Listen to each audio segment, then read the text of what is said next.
솔로 이카노미라는 신조어가 있습니다. 굳이 문자적으로 번역을 한다면 홀로 경제, 혼자 경제, 그렇게 번역을 할 수 있을지 모르겠습니다. 우리 사회가 급격하게 변하고 있지 않습니까? 이처럼 변하는 우리 사회의 모습에 따라서 새로 생겨난 말입니다. 통계청의 자료에 따르면 2017년 우리나라 전체 가구의 29%가 1인 가구였습니다. 그 후 계속 증가 추세에 있습니다. 그러니까 2년이 지난 지금쯤은 상당히 1인 가구가 많아졌을 겁니다. 그래서 솔로 이코노미라는 이 말의 뜻은 풀이하면 이렇게 될 것입니다. 1인 가구가 증가함에 따라 기업들이 1인 가구를 겨냥해서 주택이나 소비 제품 등을 집중적으로 개발해 내놓는 경제적 현상. 그러니까 1인 가구에 맞게 제품들이나 여러 가지 주거 환경 등이 달라졌다, 그런 뜻입니다. 홀로 사는 것이 문제가 될 수가 없죠. 1인 가구가 잘못되었다 이렇게 말할 수도 없는 것입니다.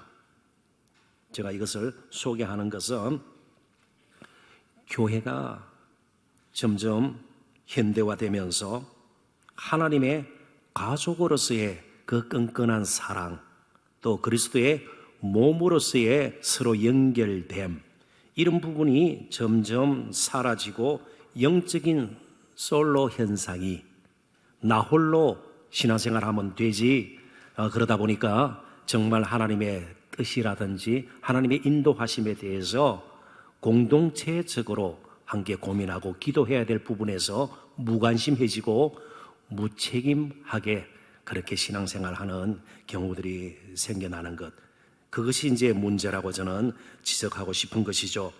교회의 본질 가운데서 빼놓을 수 없는 것이 공동체성입니다.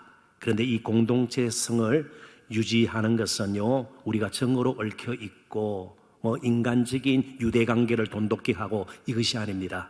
우리는 전혀 그럴 준비가 되어 있지도 않고 그럴 수도 없는 것이죠. 오직 예수 그리스도의 피로 말미암아, 인간적인 혈연이 아닌 예수 그리스도의 피로 말미암아 우리는 새로운 하나님의 가족이 되었습니다. 그래서 이처럼 예수의 십자가를 통해서 나를 사랑하신 하나님을 알게 되고 경험하게 되니까 하나님을 이제는 사랑하게 되고 우리가 예배하고 섬기게 되는 것이죠. 그리고 그 사랑을 우리가 경험했기 때문에 때로는 나보다도 못한, 덜 가진, 덜 배운, 굉장히 못나 보이고 약해 보이는 지체들도 오히려 나보다 더 낫게 여길 수 있고 겸손히 서로를 사랑하고 섬길 수 있는 것이죠. 역시 하나님의 사랑으로부터 나오는 것입니다. 그저 받은 그 사랑이 너무 감사해서 우리는 그저 우리 이웃들에게 또 사랑을 전하고자 하는 것이죠. 우리가 받은 생명을, 은혜를 나누고자 하는 것이죠. 그래서 우리가 흔히 듣는 말, 하는 말 가운데 은혜의 통로, 축복의 통로, 이 모든 것의 출발점은 하나님의 사랑입니다. 그런데 오늘 본문은 십자가, 예수님의 죽으심이 하나님께서 우리를 향한 사랑을 확증했다, 이것보다 더 확실한 증거가 없다는 겁니다. 하나님 나를 사랑한다? 도대체 뭘 보고 알 수 있습니까? 십자가를 보면 알 수 있다는 겁니다. 그래서 하나님의 사랑을 우리 주관적인 감정이나 나의 기분 혹은 또 나의 삶의 상황이나 환경의 변화에 따라서 달라지는 나의 상태에 근거하지 말고 십자가를 통해서 보여주신 하나님의 사랑에 근거해서 우리의 믿음의 터도 닦을 필요가 있다는 것이죠. 그래서 오늘 성장식을 가지기 전에 우리가 오늘 본문의 말씀을 통해서 그 크신 하나님의 사랑, 무다고도 바꿀 수 없는, 비교할 수 없는, 청량할 수 없는, 정말 때로는 설명조차 하기 힘든, 그 이유도 헤아리기 쉽지가 않은 그 크신 하나님의 사랑, 십자가에서 확증된 그 사랑을 우리가 좀 더 깊이 살펴보기를 원합니다. 이제 간단하게 저는 세 가지 작은 주제를 가지고 오늘 말씀을 좀 더듬어 볼까 합니다. 첫 번째 주제는 인간의 공경입니다. 내가 어떤 상태에서 하나님의 사랑을 받았는가, 그걸 분명히 우리가 알고 있어야, 분명히 그 부분에서 정리가 되어 있어야 하나님의 사랑이 얼마나 놀랍고 감사한 것인지 우리가 깨닫게 된다는 것이죠. 8절을 읽어봅니다. 우리가 아직 죄인 되었을 때 그리스도께서 우리를 위하여 죽으심으로 하나님께서 우리에 대한 자기의 사랑을 확정하셨느니라. 우리가 사랑받을 만한 그런 충분한 상태가 되어졌을 때에, 여러 가지 조건이 다 갖춰져 있을 때에 하나님께서 우리를 사랑하신 것이 아닙니다. 우리가 아직 죄인 되었을 때예요. 정말 하나님 보시기에는요, 언제든지 버릴 수 있는, 진노 가운데 있는 그런 저와 여러분을 하나님께서 값없이, 조건 없이 사랑하셨다, 그런 뜻입니다. 특별히 오늘 본문뿐만 아니고 6절과 10절에 보면 8절과 더불어서, 본문과 더불어서 네 가지의 단어를 사용하면서 사도 바울은 우리가 영적으로 어떤 상태였는지, 하나님의 사랑을 받을 때에 도대체 우리가 어떤 모습을 지닌 그런 사람들이었는지 잘 가르쳐 줍니다. 6절에 보면 연약했고, 그렇습니다. 우리 모두는 연약합니다. 시간과 공간의 제약을 받습니다. 그리고 언젠가는 우리는 죽음의 문턱을 넘어서야 되는 것이에요. 걸려서 넘어지게 됩니다. 언젠가 우리 이 땅에서의 삶은 멈추게 되는 것입니다. 그래서 깨어지고 상하고 낙심되고 스트레스 쌓이고 피곤하고요, 때로는 토라지기도 하고요, 분을 일으키기도 하고요. 그래서 온전하지 못해요. 연약해요. 그렇게 강하지가 못합니다. 우리 모두는 연약한 존재입니다. 질그릇과 같은 존재라고 사도 바울도 고백한 적이 있습니다. 경건치 않았으며 6절에서 여전히 말씀하고 있습니다. 우리는 전혀 하나님 찾지 않았습니다. 그렇다고 깊이 마음에 두고 있는 것들이 늘 사람 보기에 정말 경건하고 의로운가? 그러지 못했습니다. 8절 오늘 본문에 죄인이었고요, 특별히 10절은 더 극적인 표현을 쓰고 있습니다. 하나님과 원수되었던 사람들이라. 그냥 하나님과 멀리 떨어져 있는 이런 상태가 아니라 하나님을 정오하고, 하나님을 미워하고, 하나님을 무시하고, 하나님을 모욕하고, 정말 하나님을 아무것도 아닌 것처럼 취급하고 내가 내 인생의 주인이 되어서 왕노릇하며 살았던 그런 존재입니다. 우리 스스로에게는 진정으로 어려운 것도 선한 것도, 그리고 다른 사람을 사랑할 만한 힘도 없었습니다. 영적으로 파산 상태에 놓인 우리들이었습니다. 그래도 한번 잘 살아보려고, 뭔가 좀 내 인생을 바꾸어보려고, 붙들려고 무엇인가 의지해보려고 안간힘을 써보았습니다. 정말 힘을 다 쏟고 분주하게 살아보았습니다. 그럴수록 우리에게 주어지는 것은 낙심과 절망이었습니다.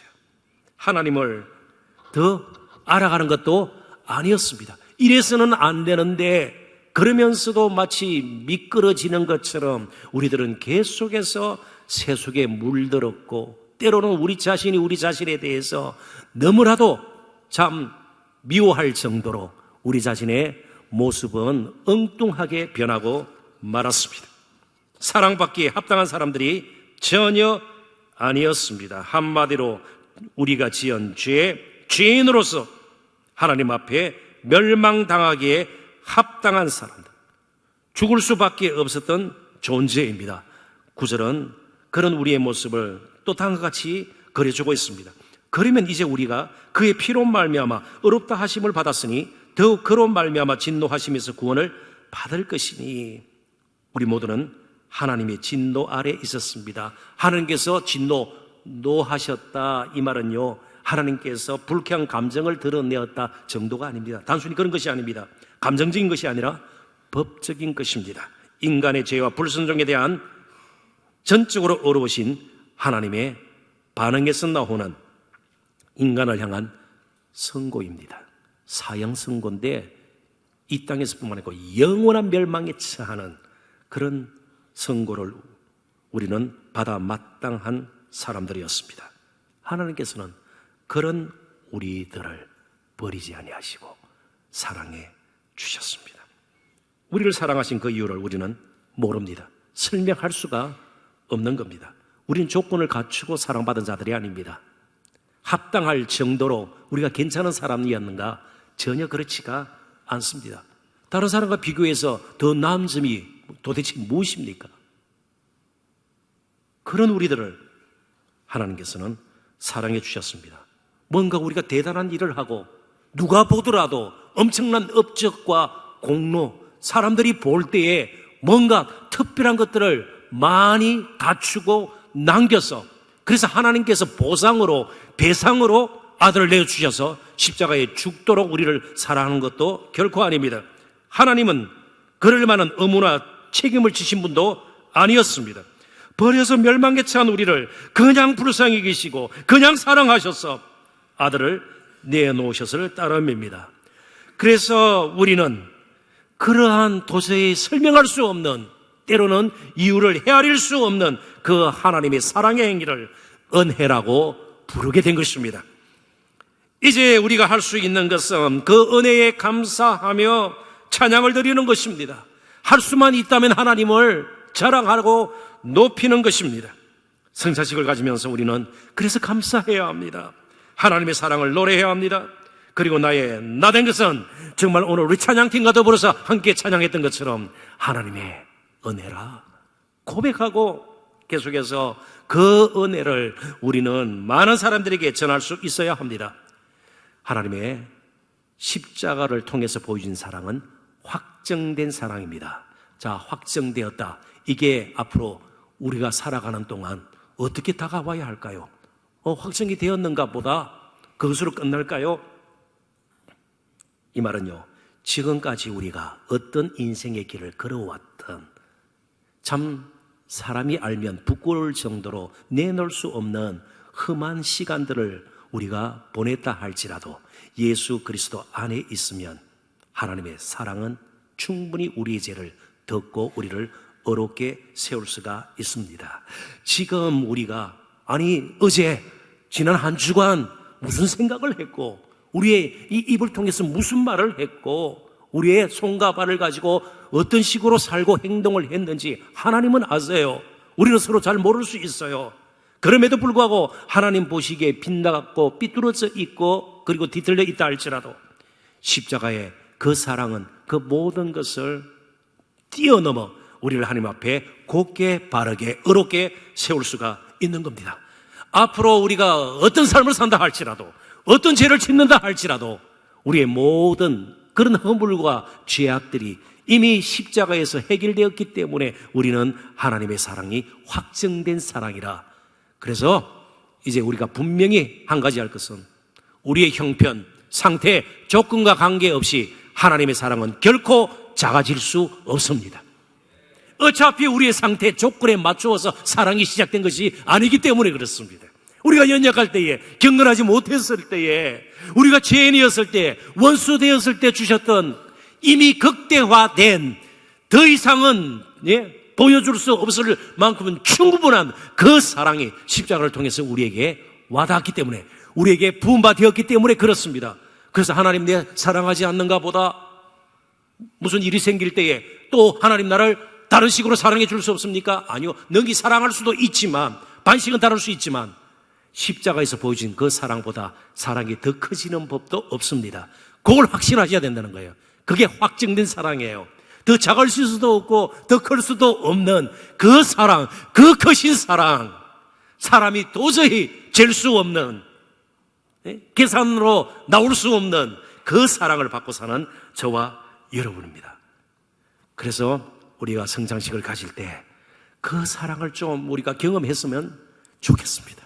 그 크신 하나님의 사랑을 정말 감사하고 그 사랑을 노래하고 그리고 그 사랑이 얼마나 놀라운가 많은 사람들에게 좀 전했으면 좋겠습니다. 그런 사랑은 구체적으로 한 분의 죽으심을 통해서 이루어진 것입니다. 사랑은 그렇게 값싼 것이 아닙니다. 우리는 값없이 하나님의 은혜를 받았죠. 사랑을 받았죠. 그렇지만 하나님은 다른 곳에서 값을 치루었습니다. 그 값을 아들이 치르도록 하셨습니다. 그래서 두 번째 주제가 대속의 죽음입니다. 강력 범죄 사건이 발생하면 살인 같은 거 우리가 생각해 볼 수 있을 것입니다. 경찰이나 수사기관에서는 크게 세 방향으로 수사를 시작한다고 그럽니다. 여기에도 그렇게 공직에 몸담고 있는 분들이 계실지 모르겠습니다만은 아마 틀림이 없다고 생각이 됩니다. 더 가지가 치워져서 더 깊이 또 수사를 할 수 있겠죠. 그렇지만 세 방향이라고 그래요. 혹시 좀 더듬어서 추정하실 수 있겠어요? 살인사건, 강력범죄가 생겼을 때는 주로 무엇과 연관이 되어 있다? 첫 번째는 금전, 돈과 연관이 되어 있어요. 항상 돈이 있는 곳에는 범죄가 생겨요. 돈이 있는 곳에는요. 금전에, 돈에 얽혀서 강력범죄가 생길 수 있고요. 두 번째는요, 치정에 얽힌, 그죠? 삼각관계, 뭐 이런 것들 아니겠어요? 예. 치정. 그리고 세 번째가 원한입니다. 예. 앙심을 품고, 내가 당했다. 언젠가는 복수하고 말 거야.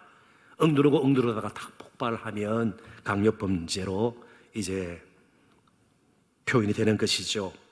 그런데 우리는 돈 앞에서도 그리고 사람과의 관계에서 때로는 좀 억울한 일을 당해도 극복할 수 있는 이유가 바로 하나님의 사랑이 부음받았기 때문에 그렇습니다.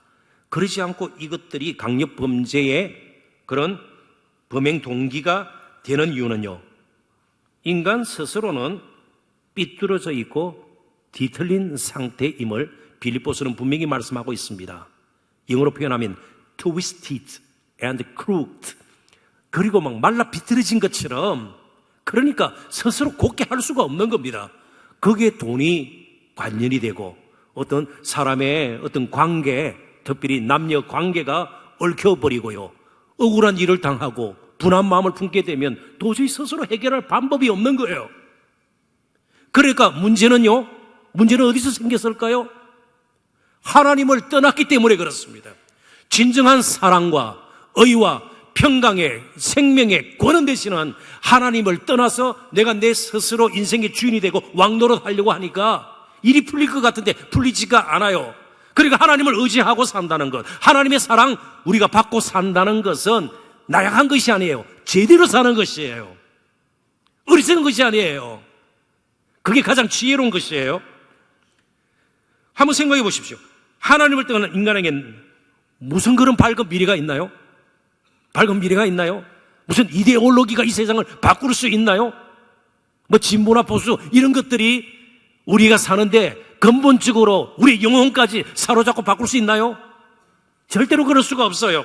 오직 십자가를 통해서 보여주신 하나님의 사랑이 우리에게 부음받으면 그때 우리가 변화되는 겁니다. 안으로부터 변화가 되는 것이에요. 몇 가지를 바꾸는 것이 아니에요. 무슨 조직을 바꾸는 것이 아니에요. 하나님과의 관계가 회복이 되지 않으면 도저히 인간에게는 소망이 없는 겁니다. 수치와 두려움과 죽음뿐입니다. 인간이 살 길은 그래서 하나님께로 돌아가는 것이에요.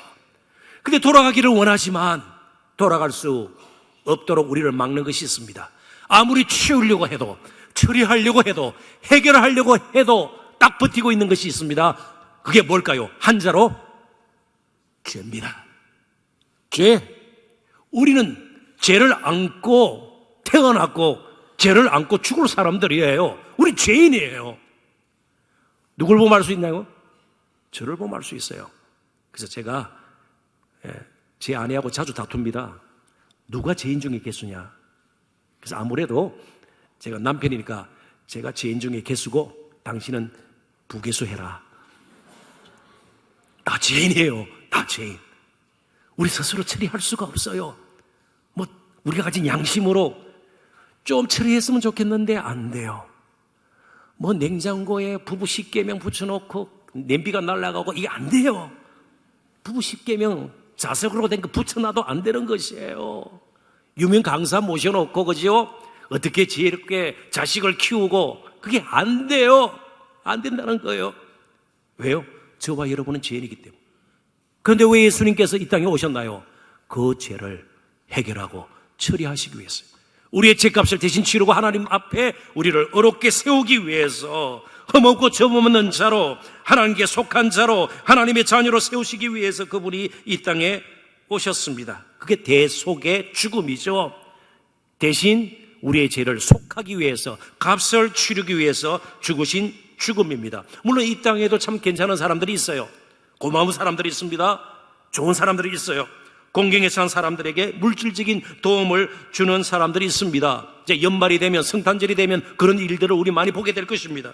배고픈 사람에게 먹을 것을 제공하고요, 병든 사람에게 약을 무상으로 제공하고 또 병을 치료해 주고요, 수술비를 받지 않고 그렇게 병을 치료해 주는 좋은 사람들이 분명히 있습니다. 아름답고 다 칭찬받을 만한 일들이지요. 그러나 지금까지도 앞으로도 이 세상 그 누구도 우리의 죄를 위해서 자신의 목숨을 내놓을 수 있는 분은 오직 예수님밖에 없습니다. 그분만이 우리의 죄를 사할 수 있기 때문에 그렇습니다. 한번 생각해 보십시오. 우리는 하나님과 원수 되었던 자들입니다.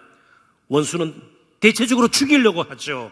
누가 원수를 위하여 죽으려고 하겠습니까? 많은 드라마나 영화를 보십시오. 결국 원수 갚는 것, 방식은 달라도 그런 것들이 대부분 테마가 되지 않습니까? 주제가 되지 않습니까? 그런데 이 사랑 이야기, 하나님의 사랑 이야기, 십자가에서 보신 사랑 이야기는 원수 되었던 저희들을 위해서 하나님과 화목되도록 그분이 자신의 목숨을 내어놓은 것입니다. 따라서 하나님의 사랑을 우리는 단순히 감정적으로 생각해서는 안 될 것입니다. 6절을 보십시오. 하나님께서는 우리의 구원을 위해서 기약대로 그리스도께서 십자가에 죽으시도록 내어 주셨다는 겁니다. 예수 그리스도의 십자가는 하나님의 계획된 일이었습니다. 그런데 이 계획은요, 하나님께서 더 많은 것을 가지고, 더 안락한 삶을 살고, 우리 인간적으로 표현할 때 그렇습니다. 아니에요. 아들을 내어놓아야 하는 계획이에요. 아들을 십자가에 못 박도록 내어주는 계획이에요. 그래서 우리가 성장식을 가지면서 너무 감상적으로 떡과자를 받지 않았으면 좋겠습니다. 예를 들면 이런 것입니다. 예수님 십자가에 못 박히실 때 얼마나 아팠을까? 그죠? 그런 식으로 말고요, 좀 더 나아가서 하나님의 고통을 한번 생각해 보십시오.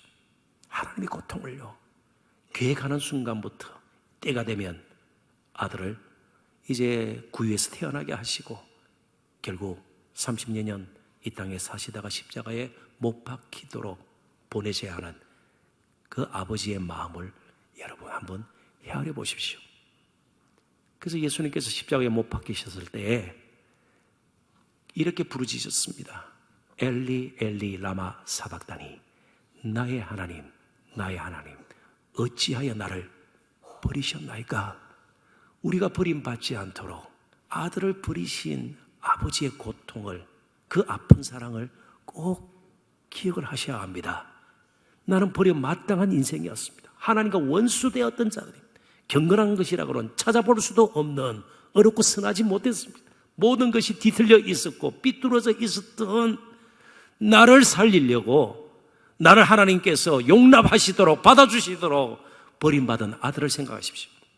예수님께서 하나님을 부르실 때 다 아버지라 불렀습니다. 복음서 전체에서 오직 거기에만 하나님이라 부릅니다.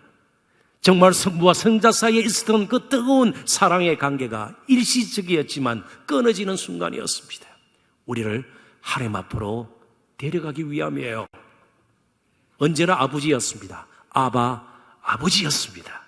그러나 그 순간만큼은 저와 여러분이 하나님을 아버지라 부를 수 있도록 그분은 일시적이었지만 그 끊어진 관계에서 고통을 겪으셨습니다. 아들의 고통, 아버지의 고통을 함께 경험하면 실제로 우리가 어떻게 살아야 할지 앞이 보일 것입니다. 성찬식 때 떡과 잔을 받으면서 그런 은혜가 우리에게 넘치기를 바랍니다. 자, 그렇다면 성찬식은 그냥 울음바다로 만드는 것이 끝인가? 우리가 함께 아파하는 것으로 끝인가? 아니요. 마지막은 기쁨입니다. 기쁨이에요. 이제 영원한 아버지의 집에서 어린 양의 혼인잔치를 미리 맛보는 것입니다. 우리가 하나님의 한 가족으로 명절 때 모이는 것처럼 우리가 모여서 예수 그리스도의 찢어진 살과 흘리신 피를 기념하면서 우리가 한 가족임을 확인하고 감사하고 기뻐하는 것이 성찬식이에요. 성찬식이에요. 구원의 기쁨, 우리 마지막 주제입니다. 9절부터 11절을 읽어보겠습니다. 그러면 이제 우리가 그의 피로 말미암아 의롭다 하심을 받았으니 더욱 그로 말미암아 진노하심에서 구원을 받을 것이니 곧 우리가 원수 되었을 때에 그의 아들의 죽으심으로 말미암아 하나님과 화목하게 되었은즉 화목하게 된 자로서는 더욱 그의 살아나심으로 말미암아 구원을 받을 것이니라. 그뿐 아니라 이제 우리로 화목하게 하신 우리 주 예수 그리스도로 말미암아 하나님 안에서 또한 즐거워하느니라. 풀이하면 그렇습니다. 조금은 구구절절 저희들이 다 따져보려니까 시간도 그렇고요, 조금 어려운 부분도 있습니다. 그래서 풀이하면 이렇게 된다는 거, 그것만 마음에 좀 담아두면 좋겠습니다. 우리가 죄인 되고 원수 되었을 때도 그토록 조건 없이 우리의 상태에 관계없이, 우리의 형편에 관계없이 사랑을 하나님께서 그렇게 베풀어 주셨는데, 이제 하나님과 화목하게 된 자로서, 아니 하나님의 자녀가 된 우리들을 어찌 하나님께서 사랑하시지 않겠느냐는 것입니다. 그래서 앞으로 여러분 어떤 일을 겪더라도, 어떤 문제에 부딪히더라도 우리는 뭐 안에 있어요? 하나님의 사랑 안에 있어요. 때로는 좀 슬픈 일, 아픈 일을 겪어도 그것도 하나님의 사랑 안에서 되어지는 것입니다. 당장은 우리가 원수 되었던 우리를 사랑한 것 다 이해하지 못하는 것처럼 사랑받는 우리들이 때로는 아픈 일을 겪고 정말 감당하지 못할 시험거리에 우리들이 사로잡히기도 하고요. 그리고 정말 원치 않는 여러 가지 어려운 일들을 겪을 때라도 우리는 여전히 하나님의 사랑 안에 있음을 믿으셔야 합니다. 하나님 사랑하시기 때문에 우리에게는 다 설명할 수도 없고 이해할 수도 없지만 그런 과정이 있는 겁니다. 모든 것을 합력하여 선을 이루시는 하나님이심을 우리는 믿어야 합니다. 신실하신 하나님, 참으로 인자하신 그 하나님을 우리는 믿어야 합니다. 어떻게 하나님께서 그 사랑하시는 자를 포기하거나 버리시겠는가 말이죠. 우리의 모습을 보고 관계를 끊을 수 있는가 말이죠. 아니에요. 아들을 내어주시기까지 사랑하시는, 우리를 사랑하시는 그 하나님께서 앞으로도 우리를 여전히 사랑하실 것임을 확신하는 우리의 성찬식이 되었으면 좋겠습니다. 그 구원의 기쁨을 지금 마땅히 누려야 합니다.